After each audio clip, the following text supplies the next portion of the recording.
Today I get to introduce you to one of my favorite people, Carlos Correia, who is the CEO of Fundamentum. He gets me totally amped and enthusiastic, not only about Westown and Westown Square, but about living in KZN in general. Let's go and say hi.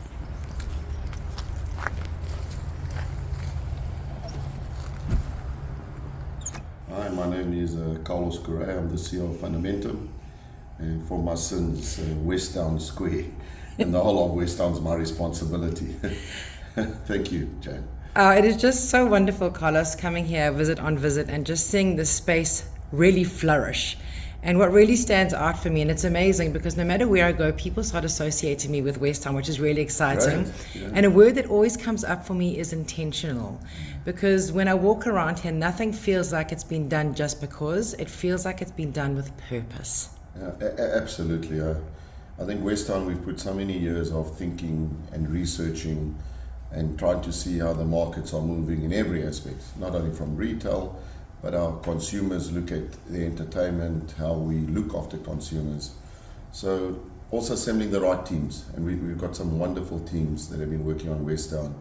And I think the product we're trying to put, because it's our first phase of Westown that opens on the 27th of March, you know, it's most probably the most stressful one because the rest will hopefully then fall into place over time. Can't help but think that Westown Square is just going to be such a beautiful rhinestone and such a beautiful offering for the Outer West. Yeah, we had to look at what do we need to do that people don't feel that this is just another shopping precinct. Mm-hmm. People must come here for an experience, and if you do end up actually shopping, that's great because we've got some wonderful tenants, we've got some wonderful brands. But I think the idea is if you're not really coming to shopping, we're offering you a different experience. We've got these gardens where you can come picnic, you can come by bicycle and you can park your bicycle. You can come by horse. We've got horse paddocks where you can leave your horse.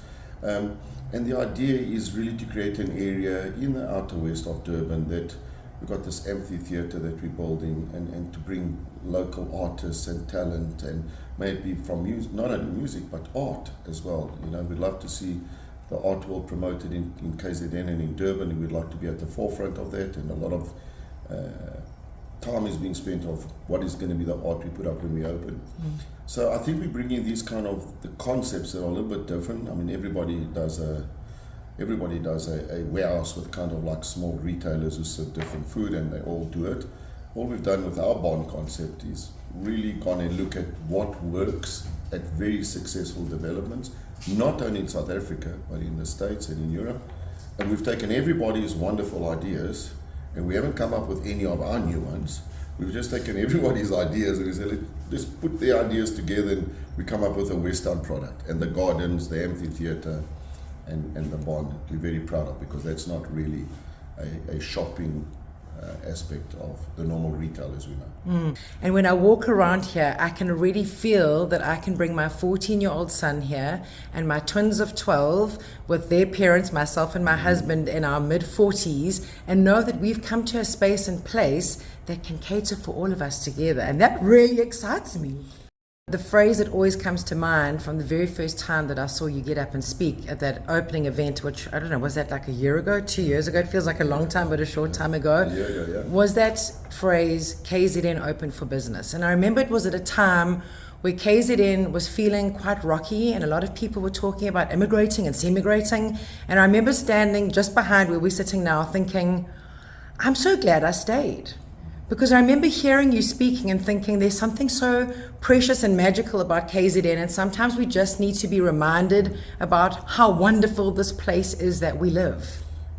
I think if you look at the owners and us as shareholders, and if you look at the Bergsma brothers, Sean, Donovan, myself, we're not only KZN based, we're not only Durban based, but Sean and Don live here. One lives in Shongweni, one lives in Hillcrest. How much more can you care about a place to invest the kind of money we're doing in your own back garden? So for us, yes, Durban did go through its challenges, and there's no doubt that it did have a huge impact. But we have a long-term vision. You know, we bought this land on the 31st of March, 2016. Wow. The first day we're going to get R1 of income will be on the 1st of April, 25, 9 years later.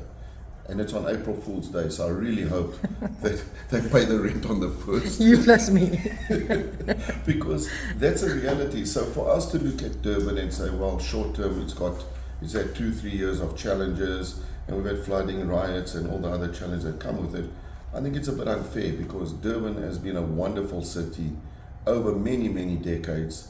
It's gone through its challenges, but then again, name me one city that hasn't got challenges. Absolutely. Well, thank you for being a torchbearer, and thank you for getting us excited about this place that we live. I can't wait for next year, March. Bring it on. Lovely. Lovely. Absolutely wonderful. Thank you.